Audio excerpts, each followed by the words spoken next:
I can't do it. Okay. We'll do it live. Okay. We'll do it live. It. Do it live. I'll write it and we'll do it live. Thing sucks. Here we go. It's another edition of the Daily Puck Drop. It is Tuesday, July 29th. Welcome into everyone. We go live every day at 10 a.m. on Twitter and on YouTube. Also on the Puck Sports mobile app. If you don't have the Puck Sports mobile app, download it today to your smartphone. You can listen to us on the move, on the go, in your car. So you can be in your car. You can hear me say, we are broadcasting as we do every single day from the Limbach Lumber Studios. This show would not be possible without Limbach Lumber. They deliver, contractors, by the way, everything from whole house packages to homeowner DIY projects. They've got the largest stock moldings in the Northwest, and they are going to take care of you and all of your lumber needs. Let the experts handle you. And the experts are Limbach Lumber. Great guys, by the way. Give them a call, 206-782-3487. Might be the nicest group of people I've ever met in family. Probably ever.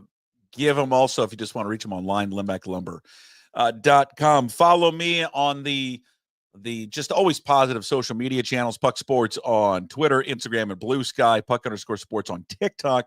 And you can find all of our work up at Puck Sports there on Facebook as well. Pucksports.com, a great website. Go there. We put all of our content up there. Plus, there you can sign up to become a Puck's Posse member, which gives you access to all of the shows that we do every single week. You get all the free shows, but in the bonus shows as well, like the Sports Pit, which is coming out later today with Steve Sandmeyer and Matt Stretch Johnson. We have recorded KJ Arntz for this week with Mitch Levy. That is out now. We'll promote it, but it will be out. It's out right now, so you can go watch or listen to that. And then we also, coming out today, will be our MLB Insider Show with the one and only Ryan Divish as we get his thoughts on all things Mariners and leading up to the trade deadline. Now, as we detailed yesterday on the show, where Jim Moore, the go-to guy, is busting my balls. Not here tomorrow, not here Thursday. So enjoy all the content that we have provided, or I've provided for you for this week, for tomorrow and the next day. Back Friday, though, in full force, and we'll react to what took place, if anything, on the Major League Baseball trade deadline. Are we witnessing right now, because we got a full show today. Jim Duquette will join us here in a few minutes. Bill Krueger will be by today. Missed him on Monday. He was sick. And also John Canzano talking all things college sports. But are we witnessing the final few games of Ben Williamson? And if we did witness one of the final few games of Ben Williamson, if they acquire Geno Suarez, boy, did he deliver last night. 2 for 3. I mean, he won him the game last night single-handedly. 2 for 3, had a double, infield single. And, I mean, I don't know how many different defensive plays that he made in the game last night. Diving catch in the 4th inning off the Rooker hit. Bases loaded in the 8th. He snags the Soderstrom hit. That saves the game from potentially being tied. Play in the 6th inning when they were up 3-0. He stops the ball in foul territory, skips the ball over to second base to get the force. And Ben Williamson played his ass off last night. The defense, we've gone round and round on Ben Williamson.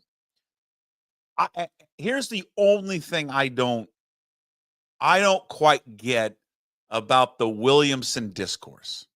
This is really kind of the only thing I don't get. Because acknowledge he doesn't hit for power. Now, his average is there, and I know people are going to scoff at the average, but it's weird because a few years ago, we, as baseball fans, have lamented that no one hits for average, and then his average is, somewhat respectable, and now we crap on average. But, okay, I think hitting for average is still an important number. Maybe I'm a fuddy-duddy. I also think RBIs are important, too. But his power numbers aren't there. He doesn't slug, and his OPS and his on base and all that stuff. I mean, he has one factor of his hitting that is at least respectable. That would be his average. And so I think myself included and everyone acknowledges that. His defense is so superior, and it's so good. It's not just the defense, though. It's how hard this guy plays. He's everything that you want in a baseball player. Humble, keeps his head down, rookie, thrust into a position and in a scenario where he probably did not envision himself being in this year. And all he's done is play hard. And for the most part, played really good, especially defensively. I mean, just he's dominant over there playing at third base. Dominant. And so again, plays it the right way, plays hard, infield single last night. You never see him loaf. You never see him get overly frustrated. He just plays it the right way. Everything that you kind of want in a ball player teammate, all of that. The attitude, the hustle, the smile, just energy, everything. I guarantee those teammates over there appreciate how hard he plays. Why don't Mariner fans appreciate it? That's what I don't get about Ben Williamson. Why have you on social media this Ben Williamson hate on social media? Why him? Why of all players have you directed your anger at this organization to this guy? Of all players on the team. And it's a group of good guys. So I'm not even saying pick another guy out to voice your frustration on. But why him? Why a guy that, I mean, you look at him after a game, looks like he's been rolling around in dirt all day long. How dirty he gets his uniform and how hard he plays. Yeah, he hits in a double play last night with bases loaded. Again, he's not a perfect player. No one is. He's got a lot of room to grow. He said it after the game. I got a lot of room to grow as a player, and he eventually will. But I get your dislike for the ownership and front office and all of that, and I share that. But direct that energy at them. Why him? Does not make any sense to me whatsoever. Them being whatever 3 games back and, you know, maybe falling short of expectations right now is not the fault of Ben Williamson, by the way. Ben Williamson is not the problem. By far, the lowest thing on the list of things that are wrong with this organization or this team is Ben Williamson. Like, that's like one of the very last things. But boy, if you scroll through Mariners Twitter during a game, after a game, he's like the worst player that's ever put on a uniform for some of you. It's remarkable. And what I don't like about it is there's some of you out there, a good portion of you out there, that even when he makes a good play defensively, you're hoping he doesn't make that good play. You're hoping that he fails. You're hoping that he throws it away. You're hoping that when he skipped it over to second base last night, that it got past Polanco. Or that he didn't make that diving catch last night. Or for somehow, some way, it got in the 8th inning when the bases loaded, when he saved the game, that it got by his glove, or that he didn't make it to third base to get the force out. Some of you, deep down, even don't want to admit it, want him to fail with the glove. Because you see what he does at the bat, and you're like, well, he's already failing there. I need him to fail with the glove. That is a weird way to fan. It's just very odd to me. But, hey, I guess you do you. But it's just it's one of the more fascinating oddities of this baseball season. How much I guess vitriol that this guy has taken from a lot of you, and it's okay. Again, he is not the problem on the baseball team at all. Zero problem on the baseball team. We'll talk to and again. I'm all for getting Suarez. I hope they get Suarez. And whatever that means for Williamson, I don't know. I mean, I assume he goes back to the minors. I mean, I keep referencing this like a million times, but, you know, something that Sandmeyer said a few weeks ago, could he be a utility guy? Okay. I don't think we actually talked to Krueger about that today. Could he do that? And I think Bill makes some good points about why that's probably not going to work out for him now. And we'll see what his path is moving forward. I think there's a bright future for Ben Williamson. I really do. And I just enjoy watching him play. It's just, baseball, and it's just not what you do at the plate, by the way. It's just not an offensive game. There's defense, and there's a lot, base range, a lot of other things that involved in the sport. But yeah, if they get, none of us are fools. If they can get someone like Suarez overall is a better all around player. Now we'll just see how much are they willing to give up to go and get him. And then he gets hit on the hand last night. Great news that not great news that he got hit, but great news that the X-rays came back negative. So we will see, where he's at in terms of his ability to play. But I don't think that should prevent anyone from getting him. The asking price continues to be kind of the debate. How expensive will it be to go out and get him? How much will it cost? Are you willing to give up, prime prospects? There's no way, I don't think. And I think I'd be shocked. And I'll say no way. There's no way that Montez or Emerson are going to be part of this deal. Harry Ford, I don't think Harry Ford's going to be part of it just because I think they already have somebody in their system anyway. So I don't think Ford's going to be a part of it. But maybe he is. I don't know. Maybe they could do something with him later. I don't know. But, as I think Jim Bowden wrote this week at The Athletic, could you look at a Logan Evans? Could you look at Michael Arroyo? Yeah, they want pitchers. So Evans and Hancock and even Ryan Sloan, those guys, a combination of those guys there with obviously a Michael Arroyo, I think it would be, something that would probably fit for Arizona. And Arizona's going to trade him. They just are. They're going to. What reason would Arizona have to keep him right now? They have zero reason. There's no reason to keep him. Josh Naylor, just recapping the game last night. Just a freaking blast. The best part of the home run last night from Josh Naylor, just freaking nailed it to center field. When he gets in, they give him the trident. He wants nothing to do with the trident. He's like, yeah, there's the trident. Here we go. He's like, okay, back to you. And just the seriousness, the intensity on his face as he got into that dugout and walked around. There is a quiet rage about him that I think will benefit this team as they make this push and try and catch Houston, try to fend off Texas. There is an alpha dog male to him, an outwardly force that he brings that has been missing from this organization for a while. And I think he brings it, and you can see it. And I think as he gets more and more comfortable over there, you're going to see more of it, and you're going to see more of that attitude. And that's just going to be massively beneficial for this team as they go down the stretch.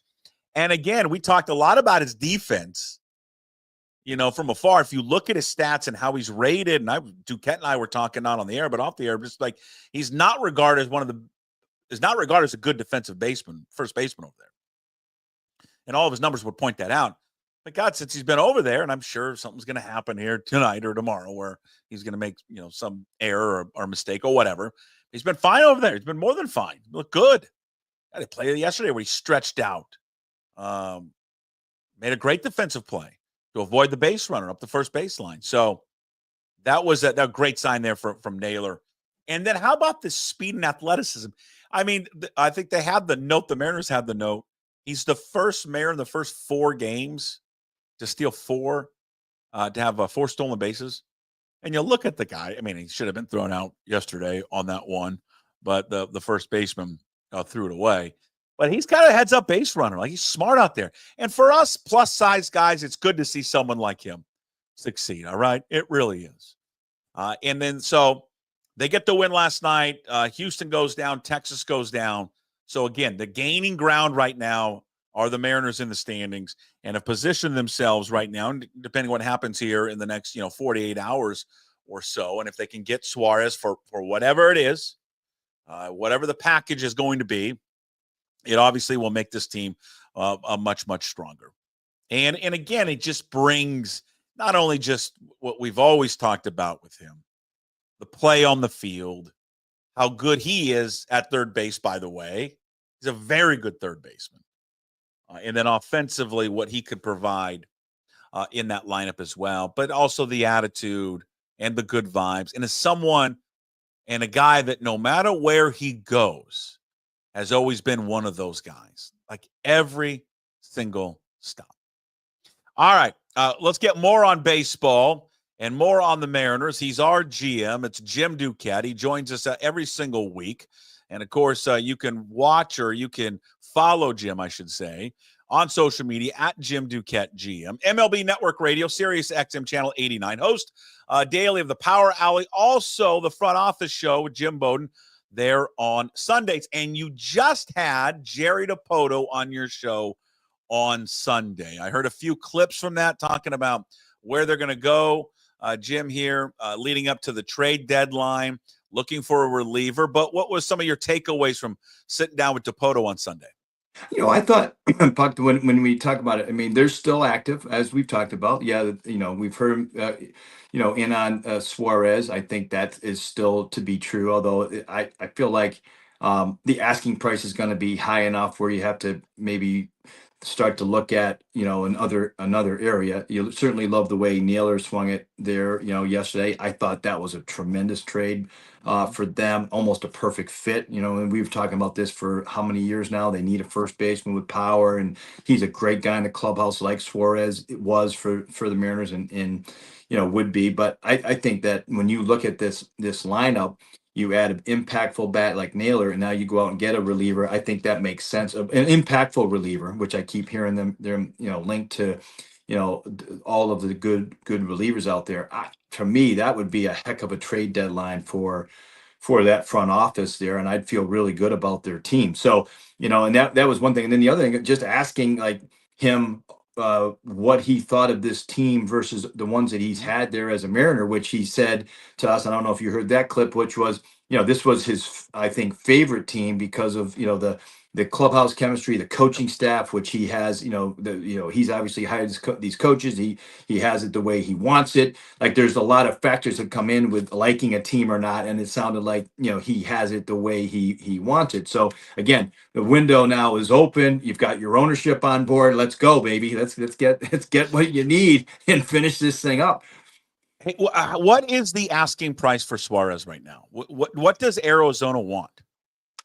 So Arizona is looking for pitching primarily, but they're willing to take a couple of good position players, and Suarez is going to, there's various feelings on what you can get for position players these days, but Suarez is one you're going to get a top 10 and maybe on the cusp of a top 5 prospect. I think if you're not, it's going to be a between 6 and 10 on your depth chart, and then another one in your top 12 or so. So it'd be two guys, but they're willing to take position players in that group that they might then flip this winter for pitching. Like they ultimately want to match up with an organization that has good pitching depth, which not many do. But if they can't make it fit, they're not going to let that be. They're not going to take less talent just because the organization doesn't have pitching depth. If they have position player depth, they'll do that instead. Jim Bowden, of course, you do the show with the Front Office Show on Sundays on MLB Radio, Sirius XM Channel 89, wrote this week in The Athletic, a proposed trade for Suarez. What it would take would be Logan Evans and Michael Arroyo. The second baseman is in Arkansas. Do you think that's enough, or does it have to be more? I think it would have to be more. I like Evans. I think that would be a good fit. I don't know if I'm the Mariners, I want to give him up, but I certainly don't. I'd rather give up Hancock. I think we talked about this last week. But if that's what it takes to get a Suarez, you got to certainly sit there and think about it. But I think it would have to be someone better than Arroyo personally. But I don't think it's to be too much better. And I think controllable starters, no matter where Evans fits, if it's a fourth starter, let's say, that's a valuable piece that the Diamondbacks would have control for the next couple of years. So you can't, especially for a rental. I think that's the one issue that Arizona's fighting right now with Suarez is, Suarez would rather stay in Arizona. So they don't have to move him, the Diamondbacks. But you're also up, he's a guy, I forget, I don't think he's been offered the qualifying offer, so you can get, a draft pick for him, because he'll get a pretty big contract this winter. So you're up against that. You're going to have to, ante up something better than what they could get on, as a draft pick compensation there. But I think, that package would be fair. I think for me, there's other teams like the Reds, like the Tigers that might outbid you in, for that, for Suarez, if that was the package that you were offering, for the Mariners. But they can top, right, with their prospect capital and their system. Yeah, they can top all these other teams, can't they? They can. Yeah, they can. They absolutely can. They seem like they're willing to do it. And so now it's like, okay, it's your, conceivably you could do both. They haven't been wired like that in the past, so it's hard for me to sit there and say they'll do that this year. I feel like it's one of Suarez or a back end reliever that they're going to end up getting. But I'll give you a realistic thing that I think would be, so Sir Anthony Dominguez, who's with the Orioles, he's not a ninth inning guy. He can be in certain situations. He can be a little unreliable on occasion, but he's a proven arm in the bullpen. And there are times where, like a couple years ago for the Phillies in September, he like helped carry them, and he pitched well in the postseason too. Like, there's a little bit of a gamble with him, but I'd add him and Suarez, and that's even better for me overall. So I don't know. To me, that wouldn't be that much more expensive to go do that. In my opinion. So they might pivot and do that. Wouldn't shock me. Jerry's pretty creative in that area. So I think I wouldn't roll anything at this point, but it seems like they're going down the road of more of, from what I've been hearing anyway, premium reliever. Okay, a premium reliever. If they get a premium reliever and they don't get Suarez and it's a reliever and Naylor, a successful deadline for them? Successful for me, yeah. Okay. Successful for me, yeah. It's a good team. Listen, I don't know if, in our show, Bowden said he thinks the Mariners, if they got that reliever, are World Series bound. Now, that's a huge jump to think about. When you consider where they are, but I think that it would be a pretty complete team, certainly offensively way better than we imagined, and adding Naylor, and then that bullpen depth, which is always important in the postseason. We know they have the rotation to go deep, so like they would be one of the more complete teams if they could finalize the relief. I'll just to kind of push it over the top with Suarez, but I don't know if they necessarily need Suarez. I think it's a want, not necessarily a need, in my opinion. Are we starting to see finally the Astros crack? I mean, I don't know how they haven't cracked before this. They've got like 100 guys on their injured list. Like their entire. I think they only have 3 starting opening day guys from their lineup that are healthy right now in playing for them. And they're gonna get healthy to some degree, but there's that Athletics series where they lost 4 in a row to listen, the A's can be tough if you depending on when you catch them, right? So if you caught them a month ago, they were unfortunately the laughing stock of the league, right? Lost 20 of 21, but now they're playing much better, and the timing of that wasn't great from the Astros side of things, but it was for the Mariners, it was for the Rangers. I asked their general manager, Dana Brown, I said, who, tell me about your division. Who are you most fearful of? You know who he said? He said the Rangers. He goes, yeah, Mariners, but the Texas Rangers are the team that scare me. And I agree. Like, that's why I think the Mariners need that bullpen help, because that would be certainly better than the Rangers bullpen. Yeah. The Rangers, by the way, are competing for the same type of pitcher, but the rotations are similar. And, Texas's offense right now, it's hot. They have underachieved for most of the year. So, I think that as they swing the bat this month, they're similar to Seattle. Like that, those two teams wouldn't surprise me if they were sitting there at the end, in the LCS, the way they're looking. Right. Did you get a sense from when you talked to Jerry on Sunday, Jim? Did it ever go down the road of job security? Does he feel pressure this year to deliver because this is year 10 for him?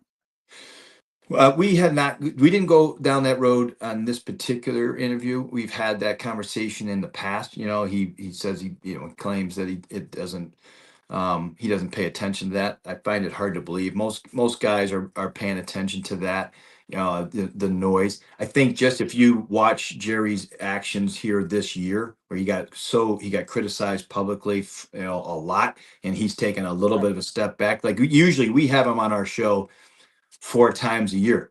We haven't been able to. We haven't had him on as often. I think this is like the second time. He's taken a little step back in his public comments. Stop going after him, Duquette. Come on. I mean, I think that it's the local guys who have podcasts apparently that he's afraid of, that have the teeth in this thing. But I do think that he he feels that, which is, by the way, that's good. It's healthy. It pushes, and it pushes him, but also I think pushes ownership. Yeah. What one of the big controversies, this week in baseball, this Emmanuel Clase story. Yeah. And the more you read about it, and the more you see on social media, Jim, just about this stat now that is starting to float around about his first pitches. When he comes into a game, they are all over the place. He's not throwing a strike, and then the very next pitch is a strike, leading people to believe that is he and others betting on what that first pitch is going to be, which you can do with these prop bets and these in-game betting in baseball. How serious is this with Emmanuel Clase, and could we see him being banned for life from baseball? So these are serious allegations. He had a teammate, Luis Ortiz, we talked about a couple of weeks ago. He also is being investigated and is on administrative leave. They're both on admin leave through the end of August 31st, I believe. I don't think that's a coincidence. I think that it might have been potentially the two of them are linked, in some way, shape, or form. We'll find out more on this, but it is absolutely serious. That live betting is really dangerous. For me, there's so much these guys are making so much money, and I know Ortiz isn't yet, but he was having a really good year. It still surprises me or stuns me with all of the warnings that Major League Baseball has and the teams have, educating guys in spring training about being careful, being aware of who you associate with. Oh. But it's kind of like the use of PEDs. We still have guys that are testing positive for PEDs. With all of the warnings and all the testing that we have, you're still getting guys caught. So, I guess we shouldn't be all that surprised. There was pretty damning evidence if you watch, the stuff that you watch, I'm sure, and I did too. Some of these videos out there. He was doing it. It was only with nobody on base, and if there was a batter up, no one on, first batter, second batter, and say you got an out, and next batter, he was throwing that first pitch ball. It's something that it doesn't hurt the team necessarily, because he can come back from a 1-0 count a lot, but it was so damning and such, almost like with the Ortiz video, when he was being accused of, certain pitches, like they were bad misses, and both of those guys have better command than what they were showing in those videos. So I don't know. It's I feel like it's difficult to prove, but they have all these investigative tools now to figure out who they're associated with, and some of these higher like in that particular case, first pitch. There's a lot more apparently high betting going on in that spot, and that's where the warning comes from a lot of times. And Major League Baseball, if they catch you, they are not going to forgive you. This is pretty serious. Well, and the people that want this on the up and up more than anyone are the people associated with the casinos and associated with the gambling. They don't want it to be compromised. That's right. So they're the ones that will find this stuff out more than faster than anyone, and have more at stake and more to lose. And what Jim is referencing to is I saw Foolish Baseballs, where I saw it at Foolish BB on Twitter, that Clase, this is the stat that's going around social media, that Clase has come into a game at the beginning of the 9th inning 40 times this season. And according to his StatCast waste percentage, which is pitches that aren't close to the zone, his first pitch of the 9th inning is 17.5%. So he's not close. But every other pitch is 5.2%. So, and I think that's what has let people like, wait a minute, that's where I think things got, kind of fishy. And I think it's the same thing that got Luis Ortiz flagged, did it not? I believe it's it's very, very similar, and I think what they do is they match that with, the evidence. That's their evidence. they match that with any movement, big movement when it comes to the money side of things. And so that's how they're catching these guys is, last year in college or a couple years ago in college baseball, hardly anybody bets on college baseball, but they saw a huge spike in a game that for Alabama, I forget who they were playing. And they come to find out there had been, the coach of Alabama had a friend that he told him, hey, listen, go put a lot of money on against my team because no one's heard yet, but my starting pitcher can't go tonight or something. It was like something like that. And so they put all this money on in an area that doesn't normally happen. Those variables and variances, the casinos, as you mentioned, in the betting sites are watching carefully. Yeah. The other big story from this week, Jim, has been the what was revealed behind the scenes and almost coming to blows with MLB Commissioner Rob Manfred and Bryce Harper getting into a shouting match. Just talking about the economics of baseball and I think Harper and other players sensing that owners and the league want to go to a salary cap. It seemed like pretty explosive inside that Phillies clubhouse. Very explosive. That's a veteran clubhouse. A lot of these guys are paid a lot of money. Bryce Harper in his career, has fought through some of this salary cap stuff. When he was an amateur, he got one of the highest bonuses because there was no cap on spending in the draft. There was no slotting. Now there is. So, he's tried to give warnings in that area. Obviously, he's made a ton of money. He's making sure that he follows in the footsteps of his predecessors when it comes to not having a salary cap at all in the sport. Commissioner Manfred, he's been careful not to use a salary cap in his conversations, but he's had other owners carrying his water for him. Other owners have come out and said, we need a cap. So it's not a leap when you hear some of the things that are being said in the clubhouse that, that's what he's trying to lay the groundwork on while he's, and listen, in fairness, Commissioner Manfred has been making his rounds. He said this was a goal of his after the last CBA to improve his relationship with the players because it was bitter, the bitter confrontations last CBA negotiation. But what he's using as his pulpit now to get some of his message out. And that's where the rub has been, not only with the Phillies, but with the Players Association as well. Any surprises, you think? Next week when we talk, will there be a surprise from the deadline coming up on Thursday? A trade that will shock the industry? I mean, it's hard to sit there and say no on any of that because, that's always possible. I always feel like, though, in the end, when we're thinking, oh, yeah, this would be a shock, I don't think in the end we're going to see, that type of trade. I don't get that sense anyway. I think that most of the names that we have heard have already been discussed. Again, everyone's kind of doing their due diligence. So later on, you may hear a name or two that you're like, wow, would they really have considered that? That might leak out. But I don't think we're going to see any real major like trades that you're like, holy cow, that shocked the industry, right? I think those are easier. I feel like those are easier to do in the wintertime. Last thing before you go, and obviously it's bittersweet to talk about someone who has passed, Ryne Sandberg, and of course we have a connection out here because he was from our state over in Spokane, which is about 5.5 hours east of Seattle. I mean, 10-time All-Star, 9 Gold Gloves, MVP in '84. He just was, he led this rebirth of Chicago Cubs baseball that had been dormant for so long when they made the postseason in '84. The time of his retirement, Jimmy held the record for most Gold Glove awards by a second baseman with 9, most consecutive errorless games, most home runs. Right.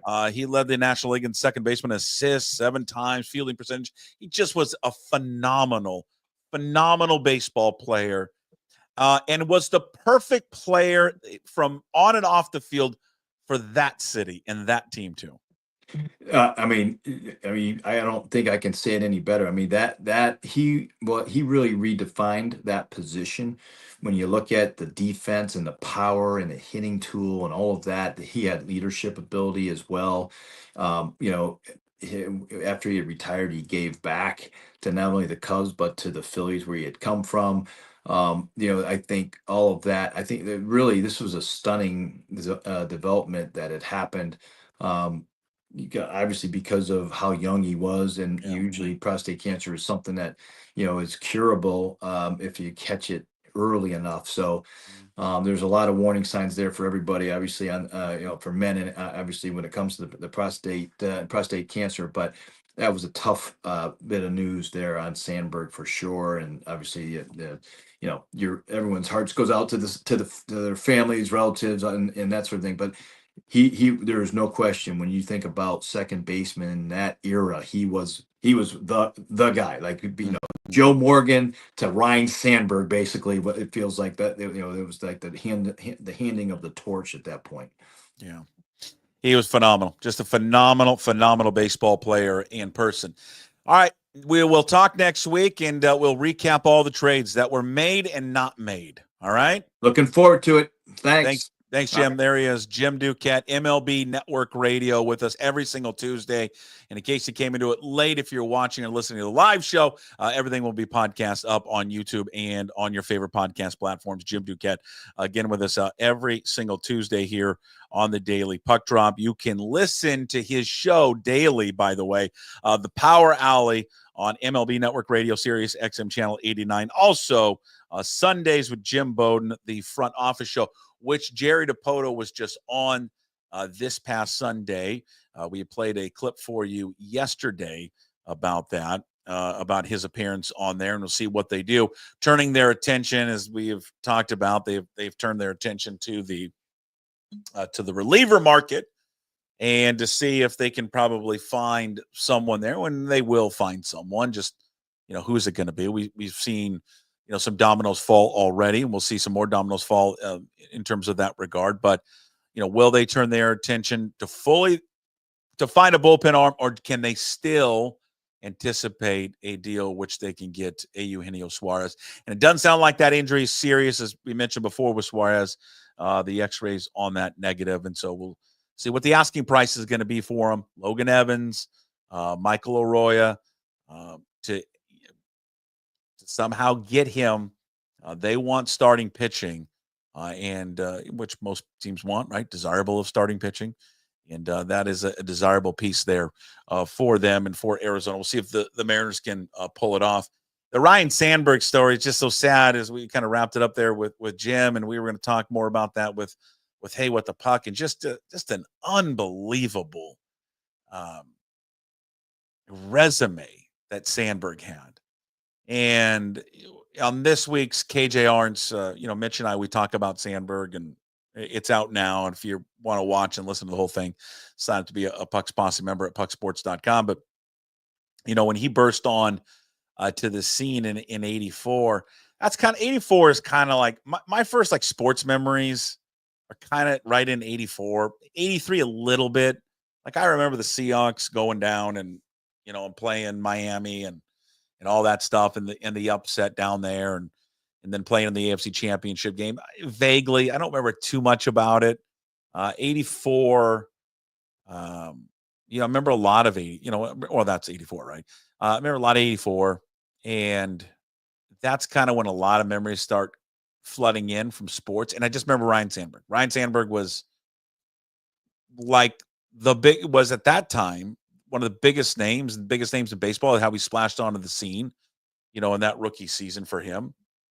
But then when you find out where he's from, and even though it's not local, but you felt like he was local because he was from our state, and there just was hardly anyone from our state that was, at least that's the perception I had, that was in baseball, and certainly not as good as him. And then in the years past, as he continues to, 84, and, tell his time that he retired, just become one of the best players, in the sport, and to be one of the best players for that team in particular. That's why I've always, when watching him from 84 on, always had this affinity for the Cubs was because of Ryne Sandberg. It's still of all the parks I've ever been to, it's my favorite. And it's not even close. And I've been to all the cathedrals in baseball. And it's just something different about Wrigley, different about the fans and how they support that team. And, for the most part, even though they've got a World Series title, they've been relatively, when I was growing up as a kid, they were terrible. They had their moments. They were up and down. They had their moments, certainly, of success. But for the most part, they weren't this great juggernaut team. But Ryne Sandberg was the appointment viewing, right? To tune into the Cubs to see what the kid from Spokane would be able to do. I mean, he was graduated from North Central High School there in Spokane in '78. When you read about him, many people probably didn't know this. Maybe you did, maybe you didn't. He was a 3-sport athlete. He was dominant in all sports. Hell, he was so good at football. I mean, he has a scholarship to play football at Washington State that he ended up turning down. And it wasn't like he was a first round, second round, third round, fourth round, fifth round pick. He was a 20th round pick. And ended up, I can't remember what the signing bonus was. 15,000, something like that. Maybe it was less than that, or right around there. But he ends up, turning pro. His first Major League Baseball season he goes to Helena, Montana to go play. And he's drafted by the Phillies. And so he goes there and spends a year with the Phillies. They ended up trading him in '82 with Larry Bowa was a part of that trade. And he goes to Chicago, plays a little third base. Hell of an athlete. They ended up, moving him back over to his natural position at second base, and then he just, takes off from there. Rookie season, 84, wins a Gold Glove, and just, wins 9 straight. I think it is after that. And, the 10-time All-Star, home run derby champion, MVP, and just he revitalized that city of baseball. And then at the same time, back home, he never forgot where he was from. Had family that lived not only in Eastern Washington, but in Western Washington.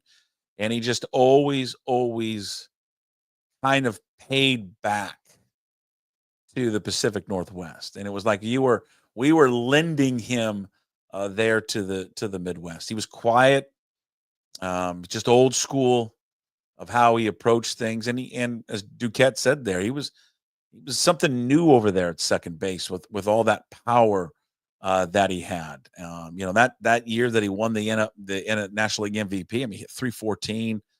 It's funny, 19 home runs. Like 19 home runs now are like not a lot, but back then that was a great season. And I guess still would be, especially for the position he played.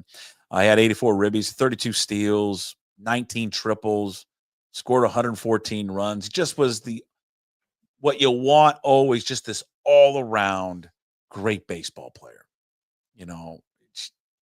Just lived and breathed that sport, kind of fit that sport. What was everything that was baseball. So certainly a sad day. I mean, it was about a year ago, maybe a little bit longer, where he had his statue unveiling, and he was recovering from prostate cancer. I think all signals were good, that he was fine, but it wasn't until the last, I guess, few months that he had taken a turn for the worse. And I think a lot of people around him kind of were aware and knew what was going on.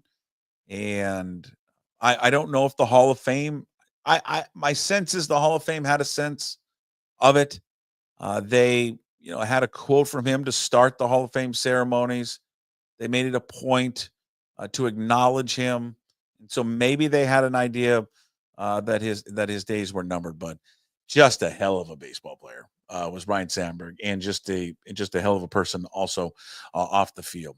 All right, we'll have more on Ryne Sandberg coming up later. We're going to talk to Bill Krueger. Bill, of course, grew up in Chicago at the same time played at the same time as Sandberg, but has some good memories of Ryne Sandberg. And then also we'll talk to Bill about Ben Williamson, Suarez, and where the Mariners are at right now leading up to the trade deadline. But every single Tuesday, we got to catch up with our guy, John Canzano from johncanzano.com, who joins us every single week to talk all things college sports. Last week, we had him in Vegas, for God's sakes. So I don't know where we have him this week. It looks like he's being held hostage. Are you being held hostage? I mean, you've got like a Green Army jersey on. You've got this plain background. I know. Wink, are you okay? I'm okay. Proof of life, my friend. Proof of life. Okay. How you doing? Better than you. Well, I'm in a new setting, but this show can be mobile, as you know.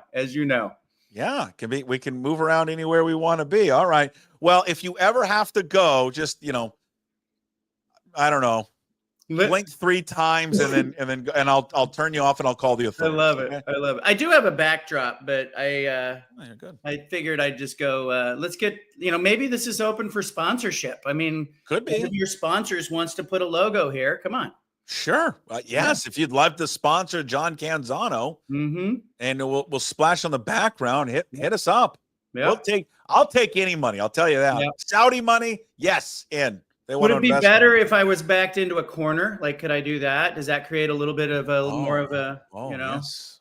Look beautiful. less creepy? No. Yeah, well, I like creepy. Keep the creepy, please. Yeah.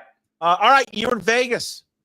Yeah. What did you learn coming out of Vegas in the Big Ten media days? Well, the Big Ten cares about the Big Ten. Let's start with that. Like everybody looking out for itself and not really thinking about the greater good. Tony Petitti, the Big Ten Conference Commissioner, I had this interesting conversation with him one-on-one where I said to him, when I was a kid, I grew up thinking that the commissioner of Major League Baseball or the commissioner of the NFL, who was Pete Rozelle at the time, I thought their job was to look out for the greater good of the game. Like I felt like the commissioner was on the fan side of things, but I think that's a little naive. I think we now know that like the commissioner's job is to make money for the owners, and the commissioner doesn't work for the game itself. And so, I said to Petitti, isn't there some part of your job that you have to be thinking about like the sport itself, protecting the sport? Like Kennesaw Mountain Landis in 1919, when the Black Sox scandal of the 1918 World Series had killed baseball and killed public confidence in baseball. What did they do? They went to a federal judge, and they said, hey, we want to bring you in as commissioner, and it'll be your job to protect the integrity of the game. And Petitti goes, yeah, protect the game. And then he goes, and grow the game. And so you very much get the idea that television, of course, is driving all of the expansion and realignment discussion. It's driving this college football playoff discussion, Puck. No, this thing about 4 automatic bids, this is not about the Big Ten thinking, well, we've got better teams and all these reasons. No, this is about Fox wanting to have play-in games at the end of the year where they can pit seed 1 and 2 against each other, seed 3 and 6 against each other, and seed 4 and 5 play each other, and they can have 3 play-in games where there would normally be a championship football game, and Fox can televise all those games, or maybe CBS or their other partners can televise those games. It's about TV. It's about money. This isn't about the game. This isn't about protecting the game. It is all about the Big Ten wanting more revenue. I don't mind, and I agree with you. I don't mind the idea of the play-in game over the championship games. I kind of like that. Okay. But isn't the championship game? I like it from a sense. Well, sometimes the 2 teams are already in, aren't they? Yeah. But isn't the championship game generally who's going to get the automatic bid? Like in college basketball, we hold a conference tournament. Who gets the automatic bid? And then everyone else is judged as an at-large. There's only 1 automatic bid in these conferences. There shouldn't be 4, not 4 baked into the thing. Like, if you want to play that game at the end of the year and you're the Big Ten, go ahead and play it. If you want to have 3 play 6 and 4 play 5 to kind of posture a little bit for the committee, go ahead and play it. But my position is like, this isn't good for the game for the SEC or the Big Ten to have this codified. Like it shouldn't be in writing that you're getting 4 and then maybe more, because you know what's going to happen, Puck. They are going to position, their top teams, and they're going to go, hey, we should get 5 in. We should get 6 in. It's just going to there's a slippery slope there. How close do you are the 2 conferences aligned, or are they at odds right now? They're at odds. The SEC and the Big Ten do not agree that there should be 4 automatic qualifiers. And part of this, I think part of the dirty little secret is, yes, Fox wants more games. The Big Ten wants more money. But ultimately, I think the Big Ten is doing some really good work right now, some effective work, and shining a light on the fact that the SEC only plays 8 conference games. And they're announcing it to the world. All the coaches and ADs are talking about it. They've been talking about it for weeks. Tony Petitti's talking about it, going, hey, if we're not getting 4 automatics, at least the SEC should go to 9 conference games like the rest of us. Like, I don't really think that the Big Ten believes it can push the SEC into going to 9 games in conference play, but I think it can put a spotlight on it for the committee. And when you get down to it this next year, when, the committee is trying to decide who's number 10, 11, and 12, you better believe that there's going to be a lot of conversation. Bank on it. There'll be a lot of conversation about those SEC teams only playing 8 conference games.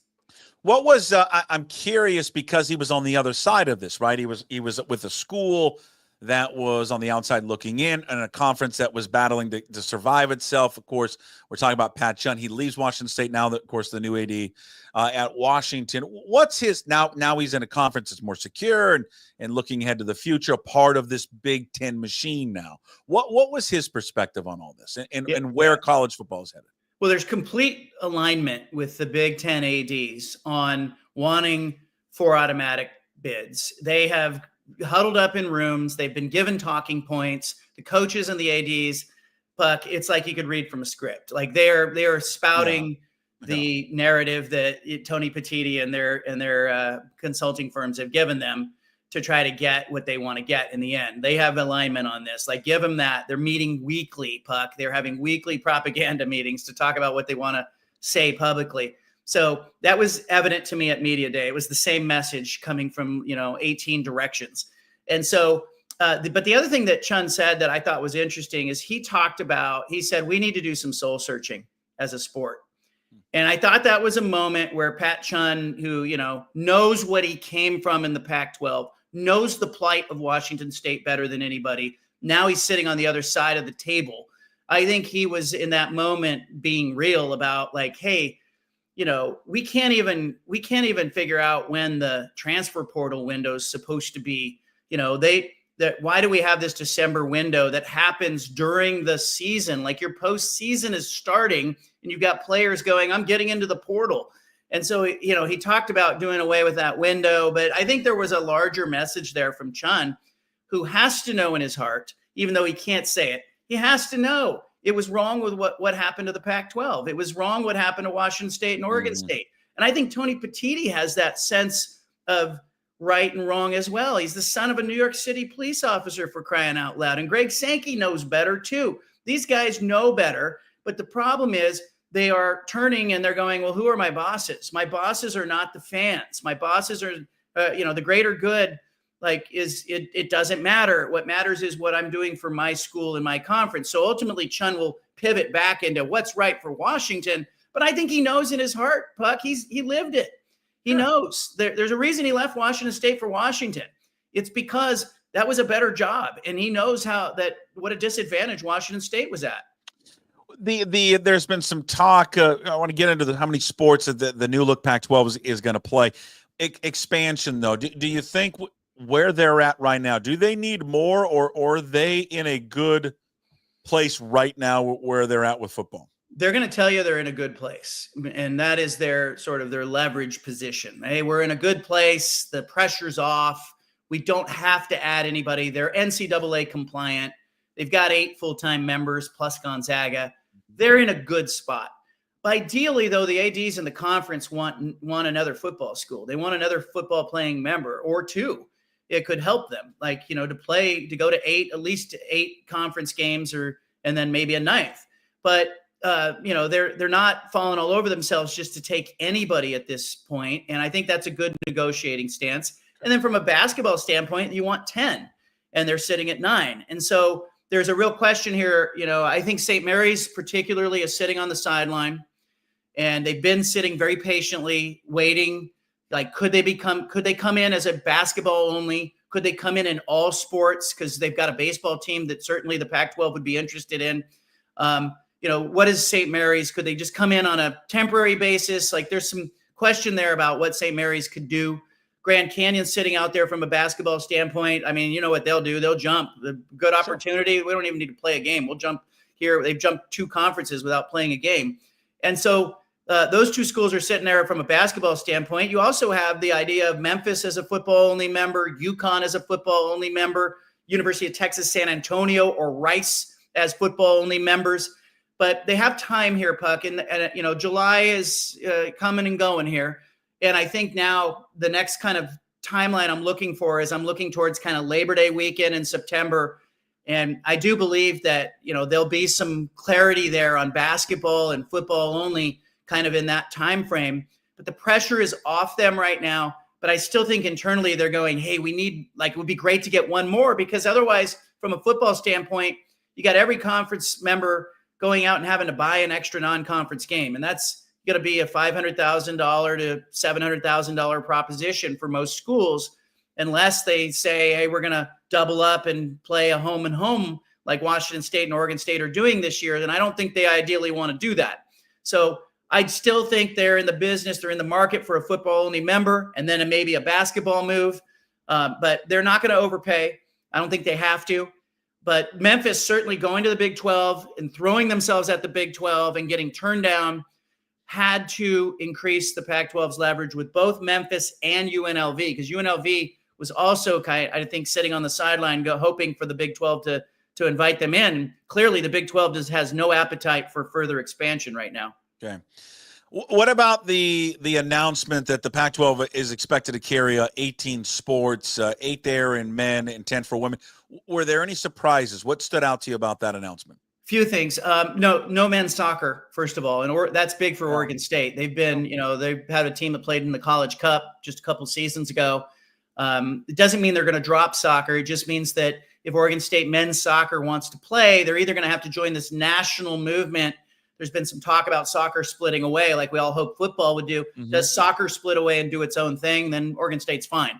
Or they have to maybe go play in the Big West or the WCC and try to find a home there. So keep an eye on that with Oregon State. A lot of people interested in that. But it was, mostly down the middle of the fairway. I mean, they're going to play baseball. I think that was a question, given that Oregon State is so powerful in baseball. Would they play baseball? If so, who else is coming in? So they'll need at least one affiliate member in baseball. They're going to be looking for affiliate members in gymnastics and some other sports. I did communicate a little bit with Ann McCoy, the Washington State AD. She said that, I asked her about track and field, because at Washington State, it's just track right now, right? There's no field. I asked her about that movement. I said, the fact that the Pac-12 is going to have men's and women's track and field, does that change the calculus? And she said, the part of the reason that Washington State didn't drop the track thing altogether was they're just trying to buy some time and keep that program viable. And now they know that the Pac-12 is going to play. There's a possibility that the field events at Washington State could come back in the coming years if it works out financially for them. But I think it was mostly to be expected. Here are the sports they're going to play. But the Pac-12 has not formally announced this yet. I don't know if they were real happy with me putting it out there, but I did confirm it with multiple sources on campuses across the conference. They are planning to play those 18 sports. And I'm impressed with the list, because, there was some talk. Would it be 14, 15, 16 sports? They're going with 18. What stood out to me was on the women's side, the softball. Yeah. How many of these teams play softball?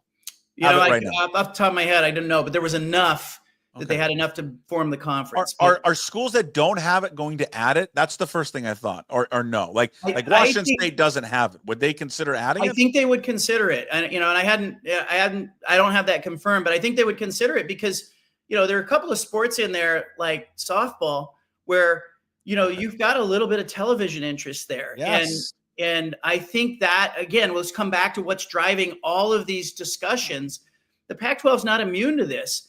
If TV's interested and a partner is going, hey, an ESPN Plus would be the partner, I think, for softball. If the partner's going, hey, we'd love to carry your Olympic sports as long as you have softball, as long as you have women's volleyball, and I think there's some interest there, certainly in softball. Because just ask yourself what TV is interested in, and that's what the Pac-12 is going to do. Yeah, it's to me would be exciting. I think there's a lot of people, at least for that school. Oregon State does not have it either, right? No. Yeah, no. It's a popular sport. I mean, and it's great on TV, and there's a ton of talent in this area. And I'd be curious to see. I've always wished they would add it. Yeah, and I look, I'm told that Pac-12 is going to play softball, and there's, and gymnastics is another one. Sure. Where there has been, it's a made for TV. It's self-contained. You can very easily televise a gymnastics competition and make it look much bigger than it is. Sure. I spent many, many years inside a gymnasium watching a lot of gymnastics. Yeah. I mean, you had some Olympic, Jade Carey being at Oregon State, drives part of that discussion. Like, Oregon State has invested in gymnastics, and I still go back to this, Puck. Like, this conference now has grown, but Oregon State and Washington State are still driving what is happening right now. They are at the forefront of what is happening, even though these other schools are in the room. I can feel sort of the fingerprints of Scott Barnes at Oregon State and Ann McCoy at Washington State on everything that is happening. When I read your piece coming out of Las Vegas about Dan Lanning, what stood out to me is that, God, it's a grind, this profession that these guys have chosen to be in.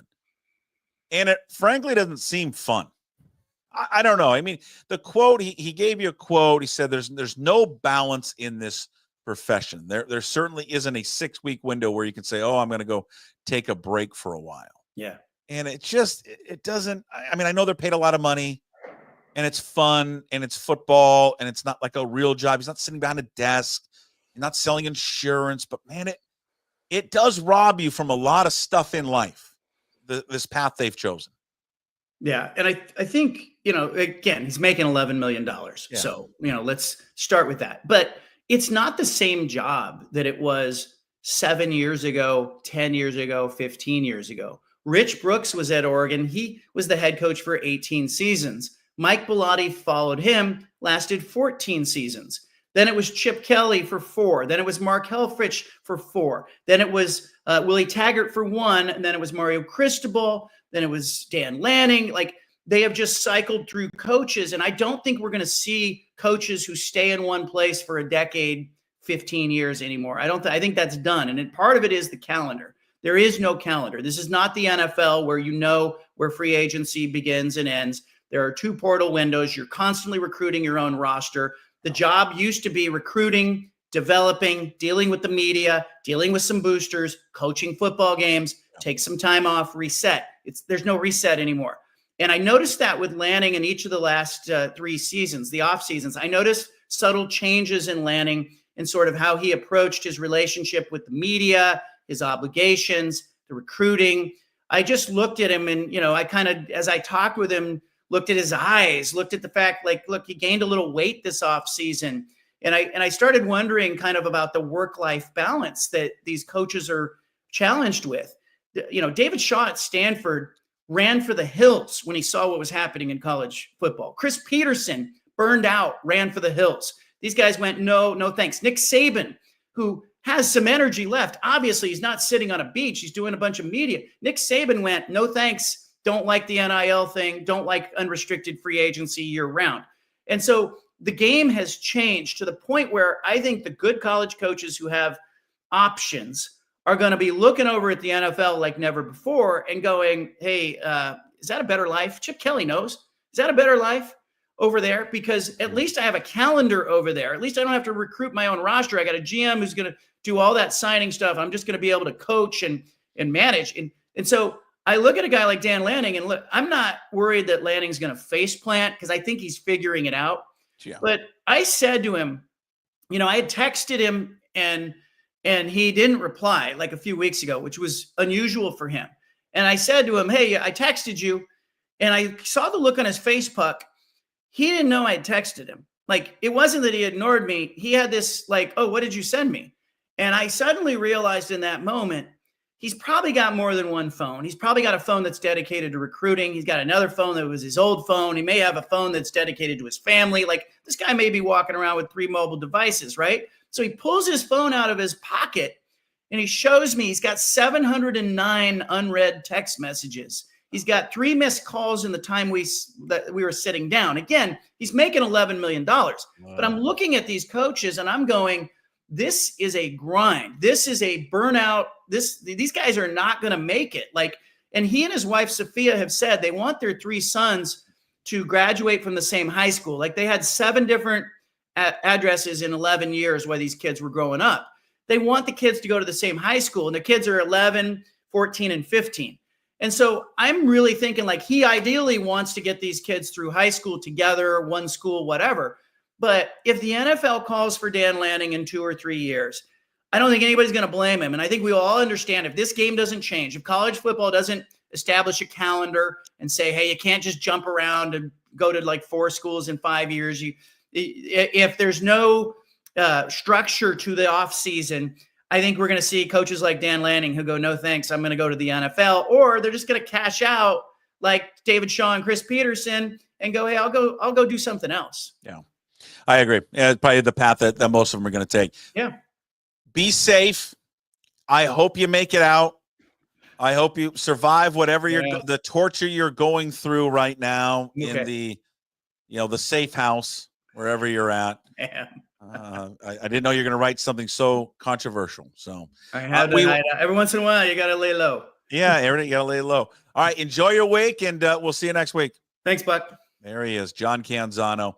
Visit his website, johncanzano.com, for the very latest on all things. John Canzano, BFT there, social media. And plus, this guy doesn't sleep. He's got a radio show. You think you work hard? This guy works hard.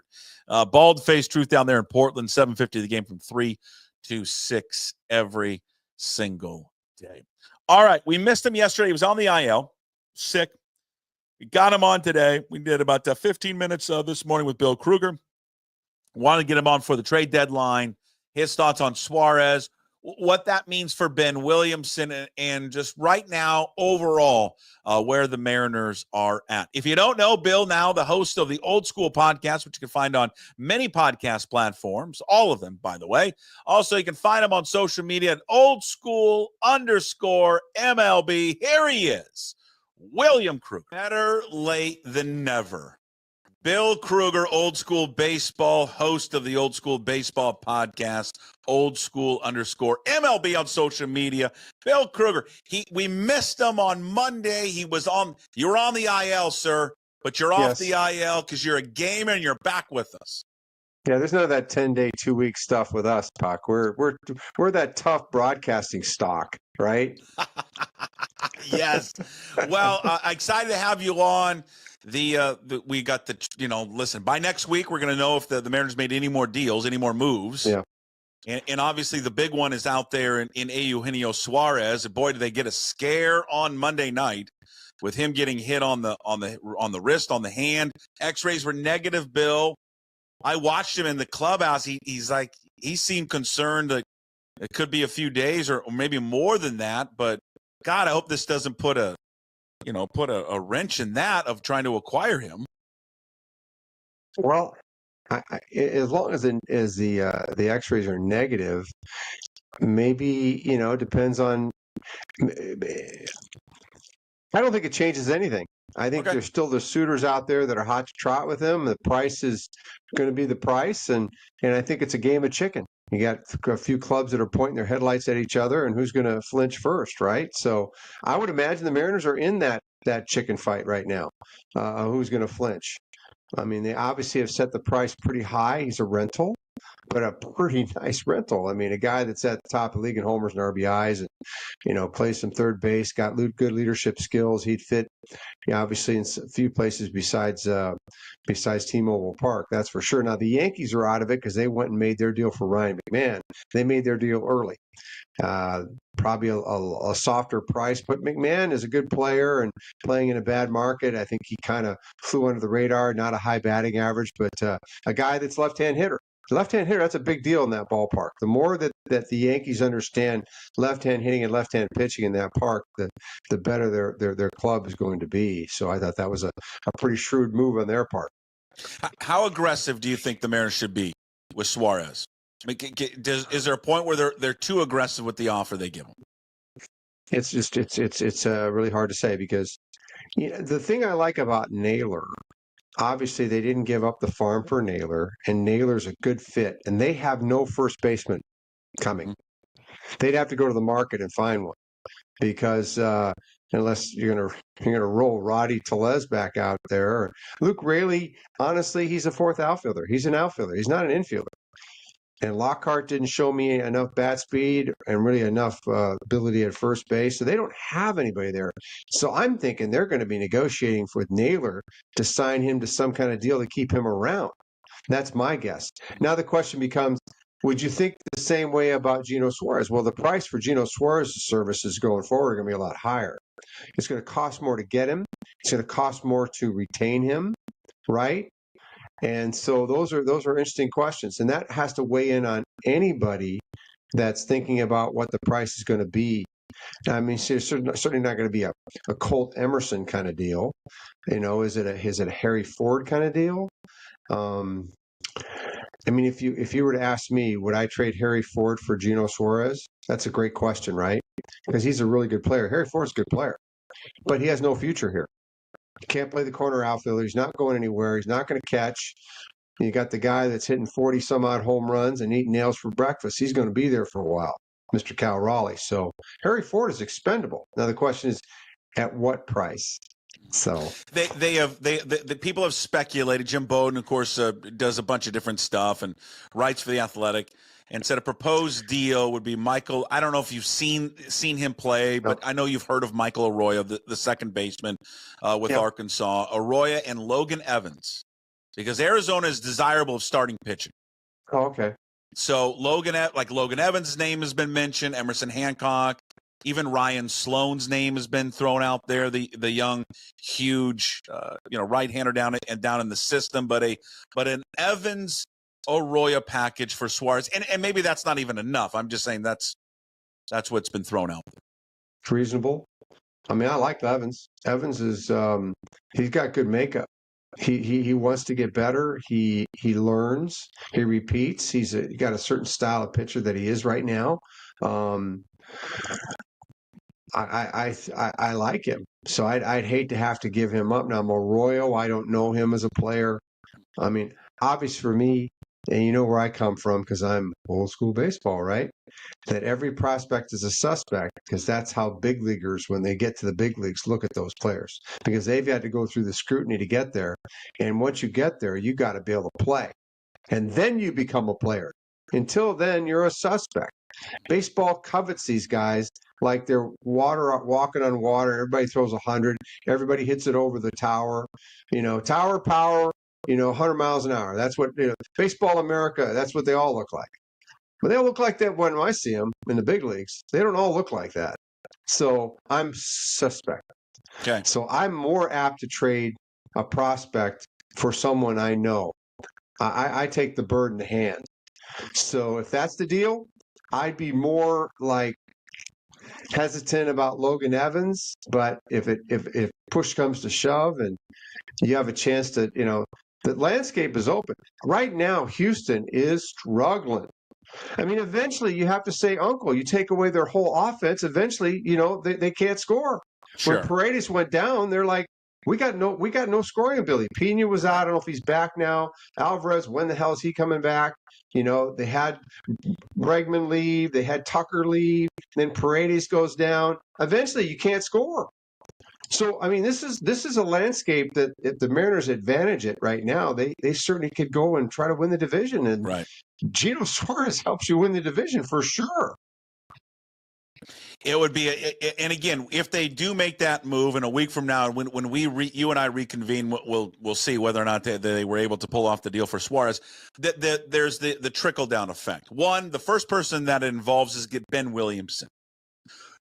I don't think there's anyone in Mariners land that would argue that Suarez is not a better all-around player than Ben Williamson. But there are some strengths to Ben Williamson that are on display, and were on display this week, on display on Monday night in a game that he essentially kind of won for this. He won the game last night.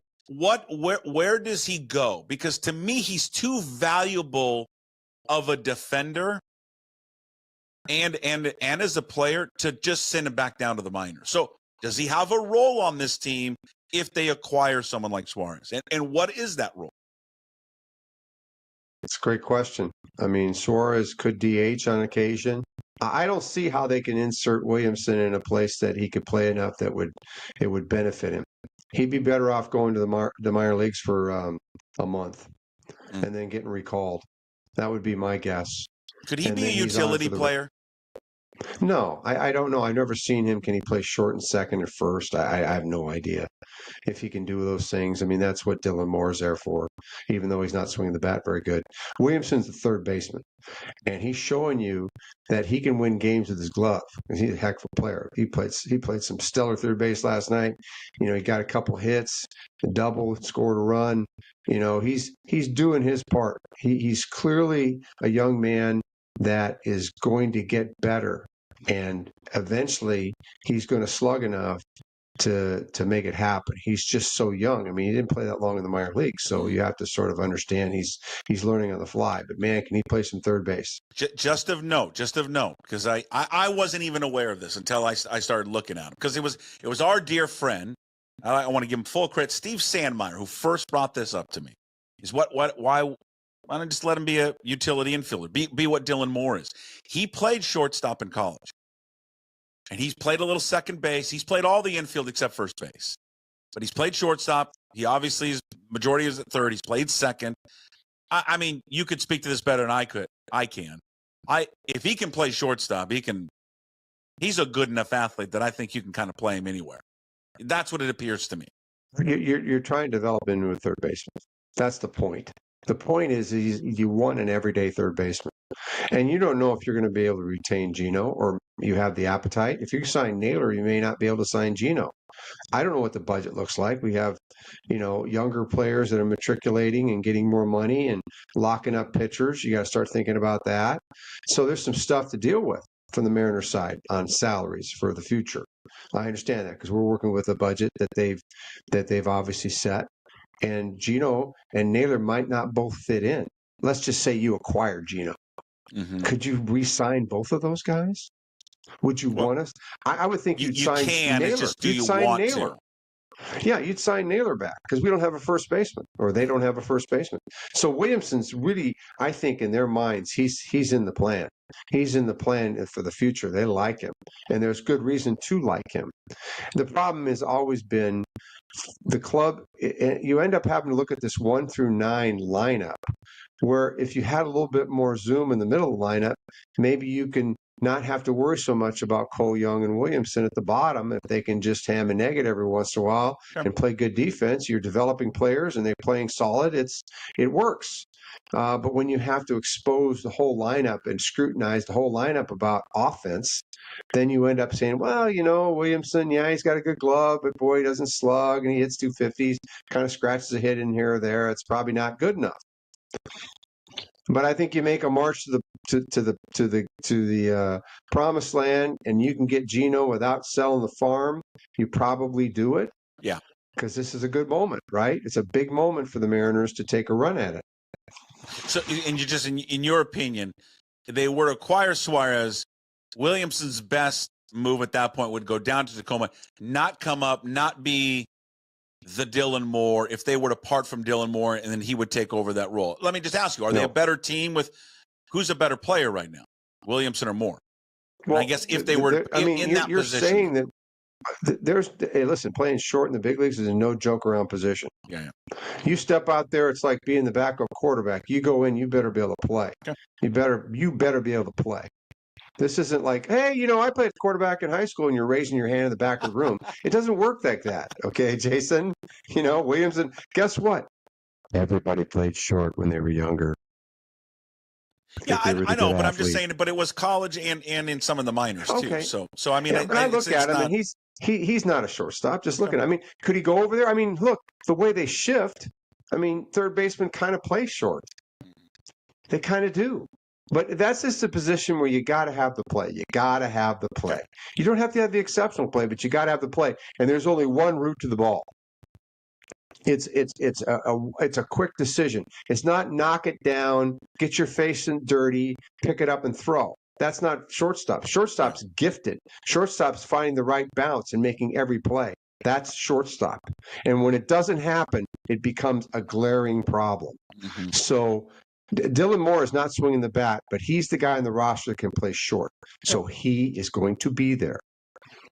I would love to see Dylan figure it out. I mean, we saw him for 2 months. We've seen him off and on. He can hit, but man, right now he's lost. Yeah, he's got to hit the ball to right, man. He's got to put the ball in play. I don't know what's going on with him. It's frustrating to watch him swing the bat right now. Yeah, it is. And as frustrating as for us and them to watch, I mean, you can only imagine how frustrating it is for Dylan Moore. Hey, but before you go, I have to ask you, you lived there, you're born there. You know what Ryne Sandberg meant to the Chicago Cubs and to that city and to that fan base. And we lost him too soon this week, Bill. I mean, 65, prostate cancer, and he was legendary in these parts because of what you heard coming out of Spokane, Washington about him. And then he went to, one of the biggest teams, in baseball and just became one of their most popular players ever. I think there's a lot of parallel between Ryne Sandberg and Cal Raleigh. They're kind of quiet, unassuming, really great players, right? Didn't have much to say, but probably had a lot to say inside the team. And I know what he meant to Chicago Cub baseball. I mean, I was playing by the time I wasn't in the area anymore. I'm his age. Okay. I got to play with him for a second in spring training, 1996. So I got to meet him and watch him. And, he's pretty quiet. So it's not like, and I really got to know him very well, but I certainly admired him. And it's a huge loss. You read things about the person, and he's someone that people really, really love to be around. He was such a solid person, not just a great player. And it's a huge loss for baseball, a huge loss for the Cub family. It's a sad day. He's just way too young to be not here anymore. It's very sad. Yeah. Great player. Yes, he was. Thank you, Bill. As always, we'll talk next week at our regular time, and we'll see what the Mariners. Well, if we can, if you come under the weather again, you come under the weather. It doesn't matter. But they're going to take me. My wife would not be able to stand it. She'd just take me behind because we actually have a barn, so she could take me behind the barn and shoot me. Yeah, put me down. Well, that's probably what would happen. Let's end on that positive note, shall we? There he is, Bill Krueger, host of the Old School Baseball Podcast, which you can find on any of your favorite podcast platforms, and follow him online on Twitter, on all social media channels, at @oldschool_MLB. All right, Bill, have a great week. We'll see you next week. All right, Jace. Thanks, man.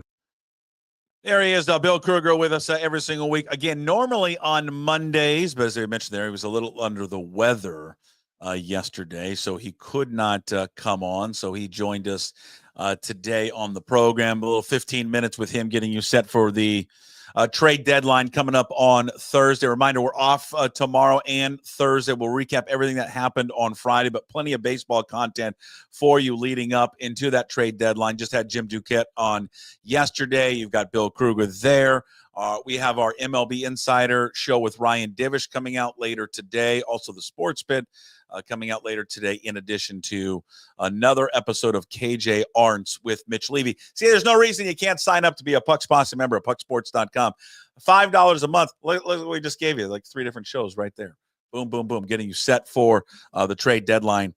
Coming up Thursday, Jim Bowden just had a tweet a moment ago. Mariners, along with several other teams, are just pestering the Twins about everything on their roster in terms of their bullpen and pitchers. So, again, they are going to be overly aggressive, like many teams are, trying to find some bullpen help. All right, before we get on out of here, we wrap up every single show with Hey, What the Puck, which is brought to you by our good friends at Restoration One of North Seattle. It's your restoration company that lets you avoid the stress of water, fire, mold damage with their property restoration services. Locally owned and operated. Make them your first call when those damages affect your residential or commercial property. 206-817-8917. Visit them at restoration1.com, North Seattle franchise. Go back to Ryne Sandberg for a quick second. He epitomized everyone and everything that is great about baseball, the way he played, the way he carried himself on and off the field. He just was, God, he was a hell of a great baseball player. And it's personal when you're like my age at 49, soon to be 50.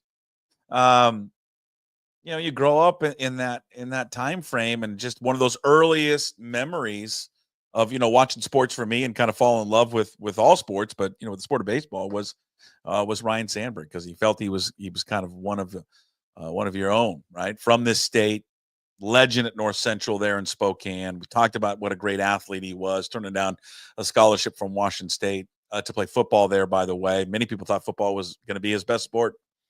Decided to start a professional baseball career in Helena, Montana. I think he made the right call. One of the best memories of Sandberg is 1984. And they reference this as the Sandberg game. You probably have seen it. You've read about it. The kind of the history of the Sandberg game, hitting 2 home runs off Bruce Sutter, and who was just so dominant back in those days for the Cardinals. And the history between the Cardinals and Cubs. I told you that's my favorite ballpark I've ever been to. I've been there 3-4 times now. One of the times I was there, if you have this great appreciation for the rivalry between these two teams, I was there in this scheduling quirk that they had. This was at the height of Sosa McGuire, that they had played 9 straight games because of weather. And one of the games I went to, or that year I went to, was the final game of that 9 games. And just the energy that ballpark has, especially when those two teams play. I don't think there's anything like it. There's anything like it that I've ever witnessed in person. But there's a bunch of clips I came across yesterday and this morning, from that Sandberg game. There's some great Harry Carey calls. But the 2 home run calls by a very young Bob Costas for NBC were just magnificent from that game. Into left center field and deep. This is a tie ball game.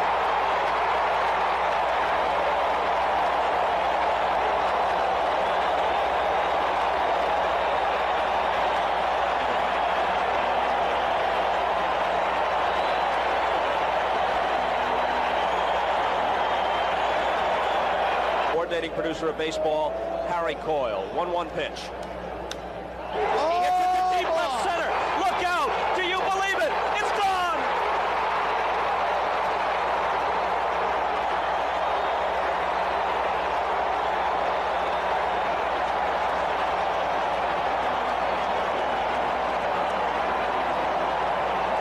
We will go to the 11th, tied at 11. Sandberg, in the Cubs' last at-bat, has twice delivered a game-tying home run, a solo shot of the night, a 2-run blast with 2 out of the 10.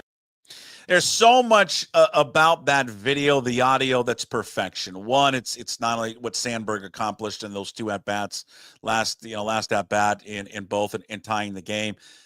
The crowd, I mean, shirts off, people just freaking getting after it, bananas there at Wrigley with those 2 teams, the energy, the sound of the crowd, not even a playoff game. The call itself from Bob Costas. He called it and got out of the way. Because the best thing about that are the images and the sound of the fans with their shirts off going crazy, the roar of the crowd, the anger of Sutter catching the ball, and he didn't ruin it by talking all over it. That's one of the that video. Everything about that is perfection. Everything about it. And Ryne Sandberg was as close to a perfect baseball player that you could find. Rest in peace to Rhino. He was a hell of a ball player. Hey, What the Puck, again, brought to you by Restoration One of North Seattle. Give them a call at 206-817-8917 or visit them online at restoration1.com. Thank you for everyone for watching and listening today. Thank you to all the sponsors, Lindback Lumber, obviously Restoration One. You can find today's Daily Puck Drop up on YouTube. Please subscribe to the channel. Also, find the Daily Puck Drop on your favorite podcast platforms. And you can find everything up at pucksports.com, where you can also sign up to become a member of the Pucks Posse. $5 a month. You support all the free content we do daily, plus VIP shows, exclusive shows like KJ Arntz with Mitch Levy, which is out right now. The Sports Pit with Steve Sandmeyer, Matt Surratt Johnson comes out later today our MLB Insider Show with Ryan Divish coming out later this afternoon there as well. And, of course, now we produce the Garage with Gas Take 5 podcast, which you can find on YouTube and all podcast platforms. All right, we're going to take the next couple of days off. Hopefully the Mariners, fingers crossed, can get Suarez. We will recap all of it coming up on Friday. Until then, as always, and we promise to be better. No shoes, no dice. Would anybody like to smoke some pot? Yeah. I was born to love you. I was born to lick your face. I was born to rub you. But you were born to rub me first. What do you need my address for? We'd like to send out a mailer. Mother of mercy, I don't speak Japanese!